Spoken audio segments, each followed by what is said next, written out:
Hello everyone, thanks for joining the SONiC session. Today we're going to talk about the SONiC troubleshooting experiences at LinkedIn. My name is Jinggen Xu.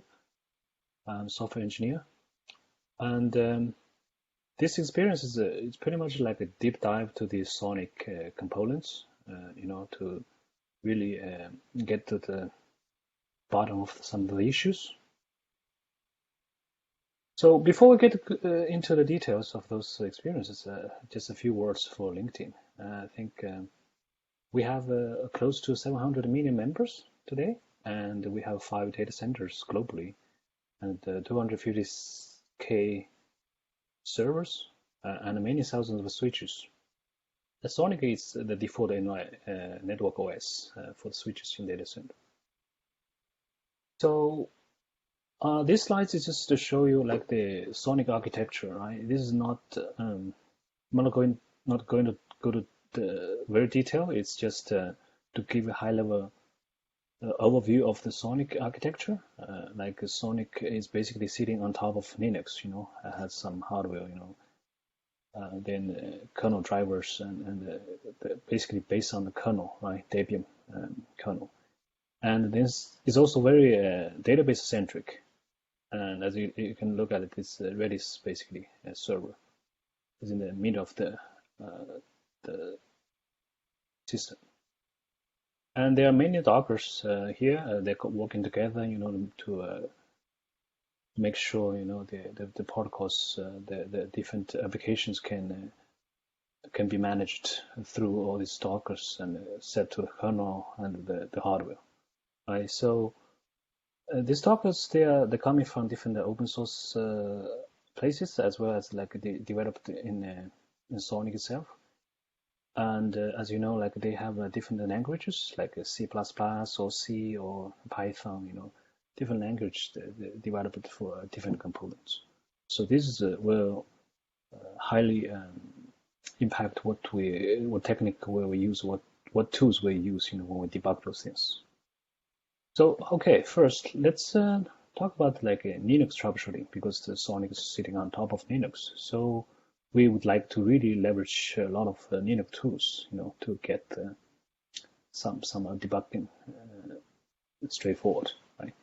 So the Linux is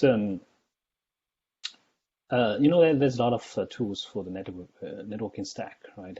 Like IB tools or and neighbors, show tables, and traffic, pinpoint tools. And also, if you have some syscalls, you're stuck somewhere, you can use this syscall to really debug the daemons. And also you have some stats, the control plane stats basically, right? As well as like IP tables and some monitoring for the IP. Right? So one of the example we did for the Linux kernel troubleshooting was, we hit this very interesting problem. This is problem we solved like a few months ago. This is basically we have like a DNS servers, right? And this is not working basically on over IPv6 on this new kernel. Basically, it's 4.9. The reason we say this is interesting is like this is really, initially it's really was really struggling to understand what's going on. For example, it's working on IPv4, and also if you use the TCP option for the DNS query, actually even on IPv6 is working, right? And also with the old kernel, it worked fine. And we did some TCP dump, the request sent to the DNS server, when it come back, the packet looked normal, even the checksum, everything looks fine, right? So we did quite some debug here, like for example, trying to disable the UDP offload, for example, that didn't help. And the one thing I think it came up to our mind is that probably like some IP tables actually played a big role here. We have actually the SNAT enabled for those DNS packets because of the topology usage.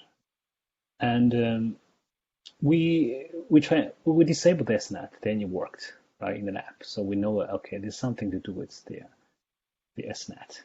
And also we checked here some system stats, and we see some checksum error.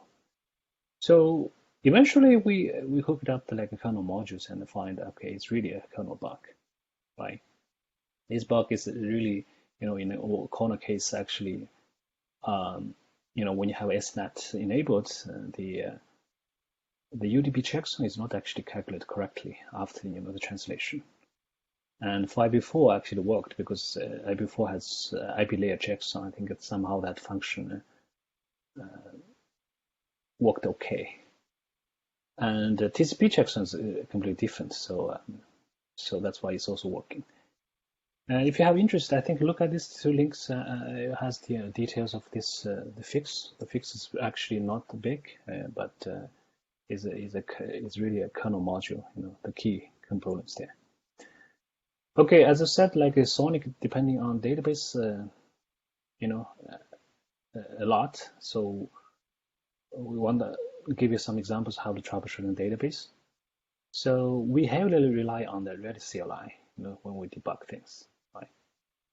Basically, you can check different tables. You can monitoring the database in and out, and we can check the memory consumption. We can check, the client's information and some metrics.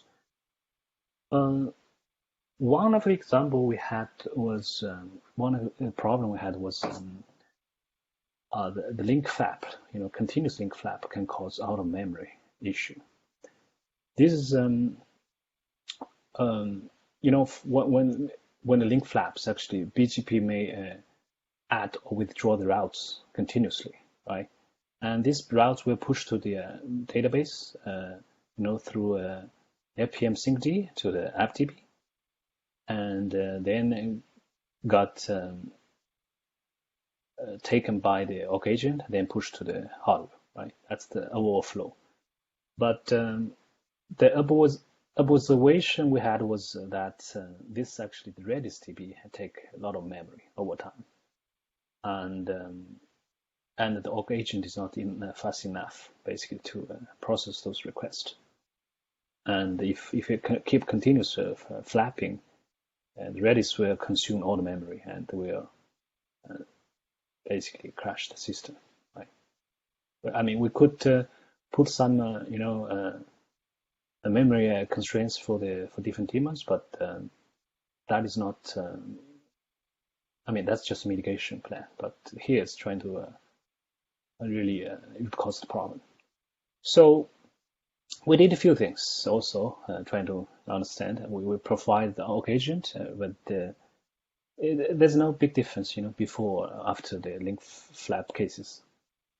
And when we and then we started to check the Redis itself.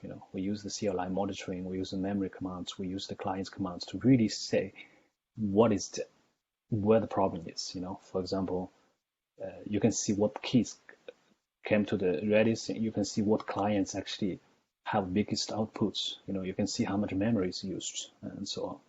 So eventually, the root cause is pretty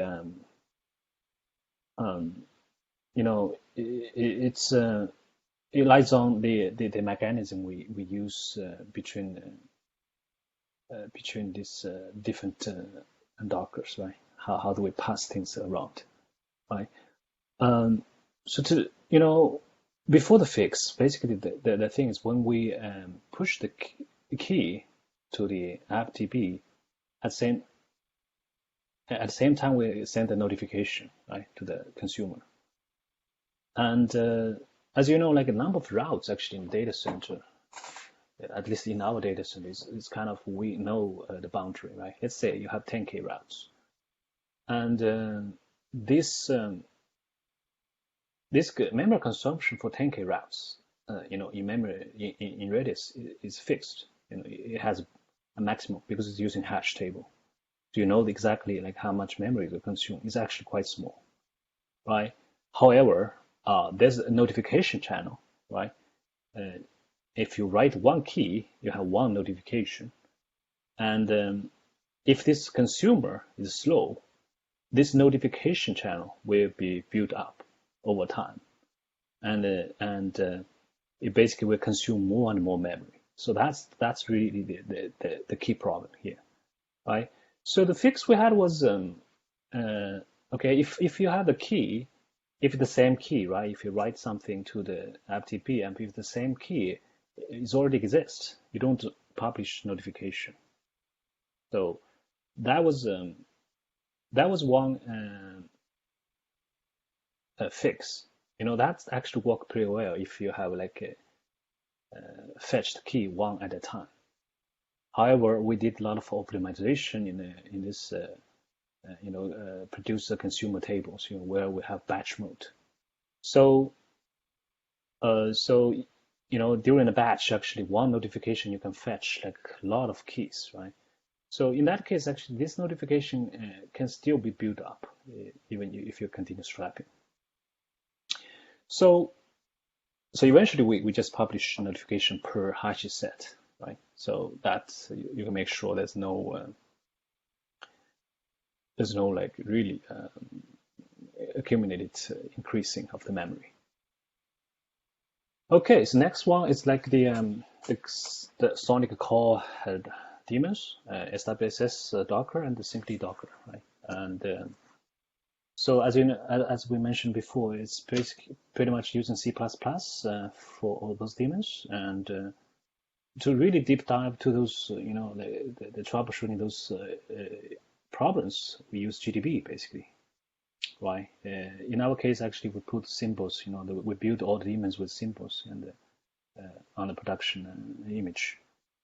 And of course, like during if you have some crash, you could check the code files. They give you an idea, where it's crashed and how the code stack look like. And we use Redis serialize to also to check different tables. We can use benchmark tools to really get the understanding, CPU utilization or usage, by different daemons and functions. And the one important thing here is the SI. They have a lot of tools and records on the system. The SI dump will actually give you an instant view of the ACDB basically, right? And the SI records and we will keep the SI records by default right on the disk. So any transaction between the SWSS and the ACDB, you have a transaction there. And these things can actually be played later or use a side player. So this is very good for ASIC vendors, to reproduce the issues. And we use Windows CLI to debug something, and the syslog, of course, is always good to if you have errors, you have something for different daemons, you can turn on different log levels actually to see it. So this is just a very this just give you a very simple example to show how we can use GDB to debug some of the issues.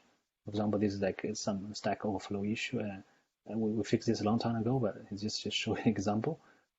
And as you can see, it has 20,000, core stacks here. It's and of course it will crash because it's running out of memory, right? And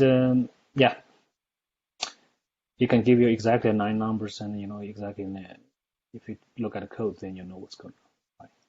Right? And the second issue was about the key orders. I think we developed some features actually we didn't know, like the key order was issue for the site, but so we didn't pay too much attention at the beginning, but basically, when you write the key, write multiple keys to the config DB, right? And when you consumed by some management daemon and push to app-db, and then to the occasion to site DB, the order are not kept to the end, right? As you can see, like some steps here, like when actually the keys were popped, to org agent, they're already out of order. When you process the org agent, it's also out of order, right? So Eventually the fix was that we because these keys actually they're independent objects in config.db and they don't really necessarily have any dependencies in terms of configuration. So in this case we ask the side vendors to fix that. And but if you have so much keys, they have to be dependent on each other.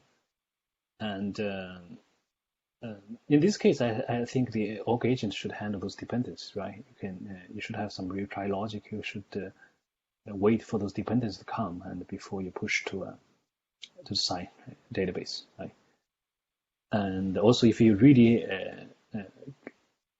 need some orders, like strict orders, even there's no strict dependency, you might be use a different mechanism. For example, the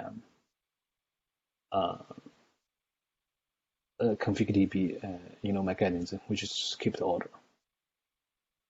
Yeah.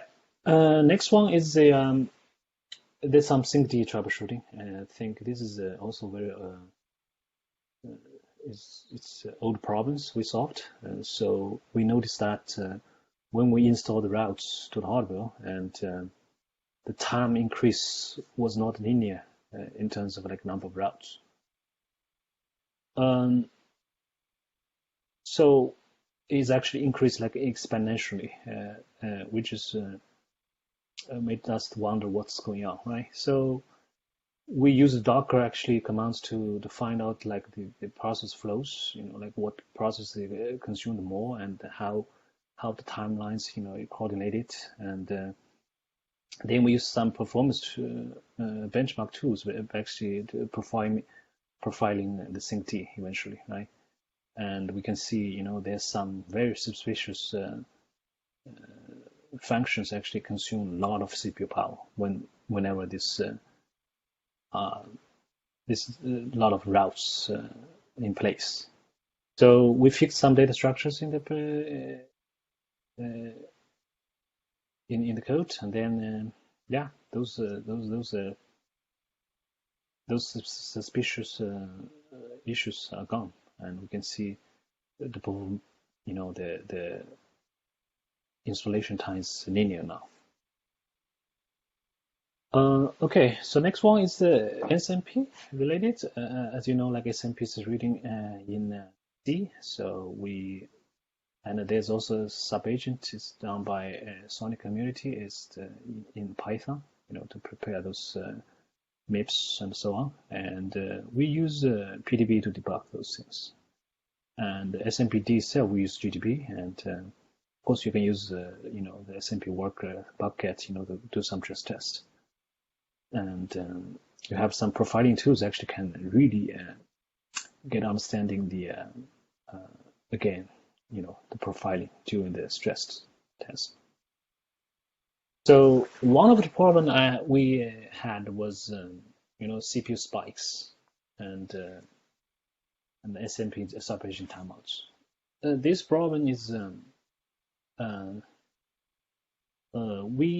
we saw this problem, but we really don't know what's going on. It's if you really look at it, it's just some messages. You don't know how to debug, where to find out. We attached the GDB to SMPD and we see some timeouts, but so what? We don't know what's going on really. And we use some Python extension and with GDB, and we can actually attach to agent. But still, it give you some trace, code trace, but it didn't give you why it consumed that much this CPU, right? So we we also did some like workarounds, change timeouts, those things. I mean, those are not really a solution, right? We didn't really understand. So we noticed that based on the Linux commands, we know like the Redis server actually consume all the most of the CPU cycles. So we're trying to use the PY flame attached to the subagent, and then we saw that the one function actually take a lot of time, right? This function is It's basically basically this is in this case actually we have a lot of Macs learned from the application on this box, right? And when you do the MIPS, it's actually when we send those MIPS for the Mac, it's actually do a lot of transaction with the Redis, and of course that will consume a lot of cycles on Redis server. And the fix is very simple. We just keep a local cache, and then the CPU reduced like it's significant. It's like 80% to like 1%, something like that, right? So again, the fix is it's simple, but to find the problem is very tough. So we have to use all these Linux tools. Next one is the LDP issue. It's it's in C, and we use GDB to debug things, especially like in some cases we know, like in this case actually we see like a bad behavior, like LDB sometimes doesn't advertise some interfaces, and it's just inconsistent. We don't know what's going on, and we attach GDB, and we use like GDB some scripts, you dump the internal data structures and so on. We really need to understand, all those structures. Then we realize, okay, this could happen, if the netlink is missed. Some netlink is missed for the interfaces. And so the fix is simple. It's just to increase the buffer size. The reason was because we have so many interfaces. The default buffer size is not big enough. The CLI, this is not the session for how to debug CLI yourself, but it's more like how we use CLI to debug other things. We use a lot of Linux tools like pipe filters and watch commands to see periodically monitoring stuff.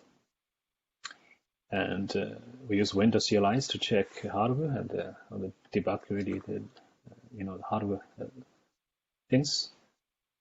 And if the CLI itself has some problem, some crash or something, we use PDB, or we just typically it's very easy. Actually, it's Python. You can debug on the box itself, modify things on the in the box itself.